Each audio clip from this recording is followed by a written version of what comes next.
क्या आपको मनपसंद इंसान का ख्याल बार बार सता रहा है? इंसान की फितरत है कि वो मोहब्बत चाहता है, चाहे वो माँ की ममता हो, बाप का सहारा, बहन भाइयों की चाहत, या फिर किसी खास इंसान के लिए दिल का लगाव। लेकिन जब दिल एक खास इंसान की तरफ खचने लगे और उसका ख्याल बार बार आने लगे तो ये कैफियत बाज़ औक़ात सुकून देती है और कभी बेचैनी का सबब भी बन जाती है। अक्सर लोग ये सवाल करते हैं कि आखिर ऐसा क्यों होता है? क्या ये सच्ची मोहब्बत है या महज एक आर्जी कशिश? क्या ये अल्लाह की तरफ से कोई इशारा है या महज हमारे दिल का वहम? ये मज़मून इसी हकीकत को खोलने की एक कोशिश है। एक, दिल का रुझान और फितरत ने इंसानी। अल्लाह ताला ने दिल में कशिश और मोहब्बत का मादा रखा है। जब आपको किसी इंसान का ख्याल बार बार आने लगता है तो ये इस बात की अलामत है कि आपका दिल इसकी तरफ झक रहा है। कुरान मजीद में अल्लाह फरमाता है, ओए जेले बेअने वे दुआ ओए रहमया। अल-रोम 21। और अल्लाह ने तुम्हारे दरमियान मोहब्बत और रहमत रखी है। इस आयत से ज़ाहिर होता है कि मोहब्बत बज़ात खुद कोई गलत चीज़ नहीं बल्कि अल्लाह की नेमत है। मगर असल इम्तिहान यह है कि आप इस मोहब्बत को किस रास्ते पर लेकर जाते हैं, जायज़ या नाजायज़। दो, बार बार ख्याल आने की तीन बड़ी वजूहात। आलिफ, फितरी कशिश।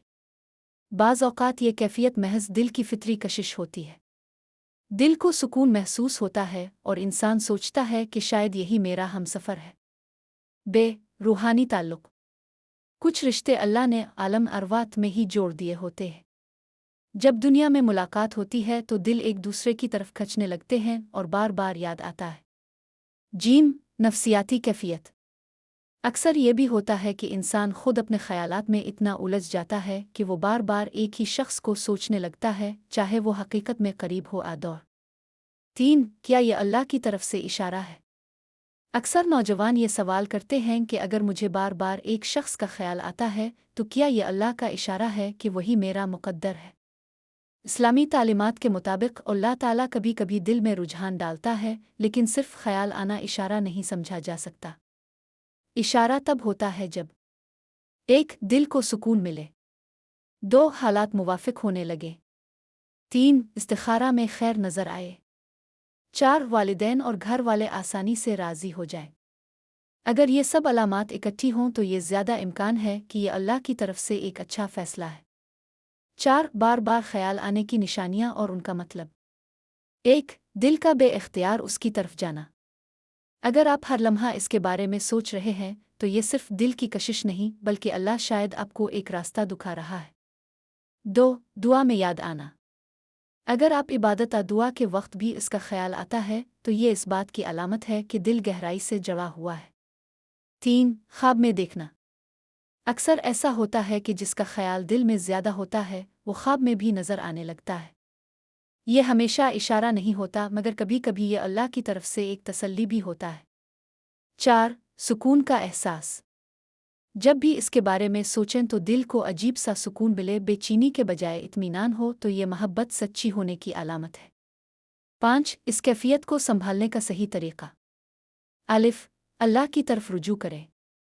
अगर किसी इंसान का ख्याल बार बार आ रहा है तो सबसे पहले अल्लाह से दुआ करें। ए अल्लाह, अगर ये मेरा मुक़द्दर है तो इसे मेरे लिए आसान बना दे, और अगर नहीं तो मेरे दिल से इसकी चाहत निकाल दे। बे, इस्तिखारा करें। नबी करीम ने हर अहम फैसले से पहले इस्तिखारा की दुआ पढ़ने की हिदायत दी है। इस्तिखारा से दिल को सुकून और सही रास्ता मिलता है। जीम, वालिदैन से मशवरा। वालिदैन की रज़ा और दुआ सबसे बड़ी ताकत है। अगर वो इस रिश्ते को कबूल कर लें तो समझें कि अल्लाह की तरफ से दरवाजे खिल रहे हैं। दाल, अपनी हुदूद का ख्याल रखें। मोहब्बत को हमेशा पाकीज़गी के साथ रखें।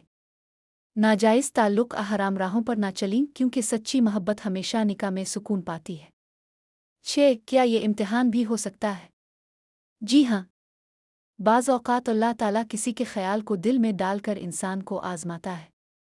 देखना ये होता है कि बंदा इस मोहब्बत को हलाल रास्ते पर लेकर जाता है या नफ़स के पीछे भाग जाता है।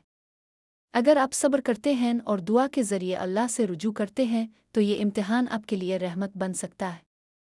7, बार बार ख्याल आने पर दिल की हालत।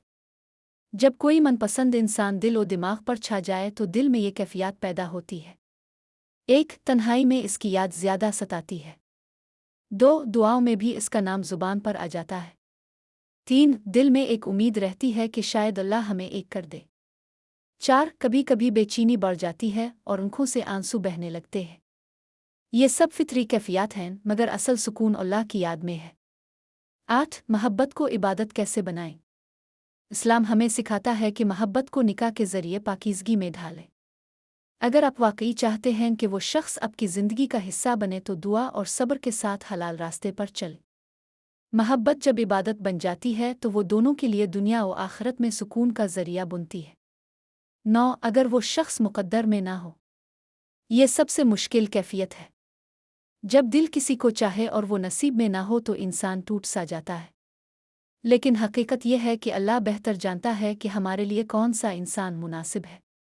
कुरान में अल्लाह फरमाता है, ऐसा इंतक्र आवा शे आलिफ वावे आवा खैर लेउकाम। अल बकरा 216। हो सकता है कि तुम किसी चीज़ को नापसंद करो मगर वो तुम्हारे लिए बेहतर हो।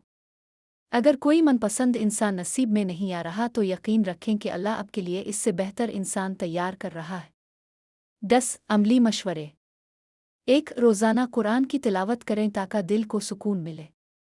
2 तहज्जुद में ख़ास तौर पर दुआ करें। 3 अपने दिल की कैफियत किसी नेक दोस्त या वालिदैन से शेयर करें। 4 मोहब्बत को अपनी कमज़ोरी नहीं बल्कि अपनी दुआ और कुर्ब इलाही का ज़रिया बनाएं। 5 हमेशा अल्लाह पर भरोसा रखें कि जो होगा वही बेहतर होगा। अगर आपको अपने मनपसंद इंसान का ख्याल बार बार आ रहा है तो ये दिल की फितरी कैफियत है, मगर असल इम्तिहान यह है कि आप इस जज्बे को किस रास्ते पर लेकर जाते हैं। अगर आप सब्र, दुआ और अल्लाह पर भरोसा के साथ आगे बढ़ते हैं तो यकीनन ये कैफियत आपके लिए सुकून, मोहब्बत और निकाह का ज़रिया बनेगी। लेकिन अगर वो इंसान नसीब में नहीं है तो दिल पर बोझ ना डालें। अल्लाह बेहतर जानता है कि किसके साथ आपकी ज़िंदगी खुशी और सुकून में गुजरेगी।